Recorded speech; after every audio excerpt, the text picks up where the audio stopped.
C'est avec enthousiasme que les équipes juvéniles de la région ont abordé la compétition. La nervosité des élèves était palpable, puisque pour la plupart, il s'agissait de leur dernière chance de remporter un championnat provincial. Est-ce que tu penses que vous avez des chances de gagner la compétition et pourquoi?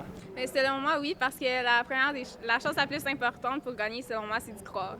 L'objectif, tous les gars de l'équipe, on a le même, c'est de remporter la bannière, c'est d'aller jusqu'au bout puis de tout gagner. Je me sens un peu nerveux. Le calibre va être relevé. On est un peu l'équipe sous-estimée, mais je pense qu'on a des chances de performer. Quels sont tes objectifs personnels à l'approche de la compétition? J'aimerais ça jouer à ma hauteur. J'aimerais ça bien jouer. Là. Juste me dépasser en tant que je veux jouer de mes meilleurs matchs. Là. Quoique excités, les élèves étaient tout de même un peu nostalgiques. Je suis excité. J'ai vraiment hâte de jouer. C'est mes derniers provinciaux avec Saint-Alex en tant que joueur. C'est peut-être mes derniers provinciaux tout court. Je suis excitée puis je suis vraiment nostalgique parce que c'est mon dernier tournoi ever. Bien, je suis vraiment excitée parce que j'ai hâte de jouer, mais aussi je suis nostalgique parce que c'est le dernier tournoi. Lors de leur premier match, les Gatinoises se sont inclinées 1-0 en tir de barrage face au Collège Bourget du Lac-Saint-Louis. Elles ont ensuite dû dire au revoir à la compétition après s'être fait écraser 8-2 par le Collège Laval. Du côté masculin, les joueurs du Collège Saint-Alexandre ont remporté leur premier match 4-2 contre les joueurs de l'école secondaire des Pionniers de la Mauricie.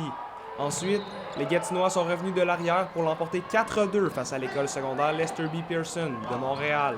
En quart de finale, ils affrontaient le Collège Laval, l'école qui a éliminé l'équipe féminine du Collège Saint-Alexandre. Leurs adversaires se sont tout simplement avérés trop coriaces puisqu'ils ont subi une cuisante défaite de 7-3. Les deux équipes du Collège Saint-Alexandre ont donc eu le même bourreau. Les derniers espoirs de l'Outaouais reposaient donc sur l'équipe masculine de l'école secondaire Montbleu. En demi-finale, Montbleu affrontait le Collège Laval et la séance des tirs au but a été nécessaire pour départager les deux équipes. C'est Montbleu qui est sorti vainqueur et qui a obtenu son billet pour la finale.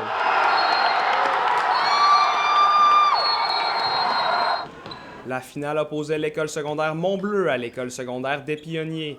Montbleu a pris les devants seulement 2 minutes après le coup d'envoi, mais des Pionniers ont égalisé juste avant la mi-temps. Puis, Montbleu a marqué 2 buts sans réplique en deuxième mi-temps. Des Pionniers ont réduit l'écart avec 5 minutes à jouer, mais en vain. L'école secondaire Montbleu a donc remporté le championnat provincial scolaire dans la catégorie juvénile masculin. La passion du soccer mène parfois à la violence, et ça a été le cas dans ce tournoi. Suite à leur défaite en demi-finale, des joueurs de l'école secondaire Georges Vanier ont menacé l'arbitre et lui ont lancé des chaises, suite à une décision controversée.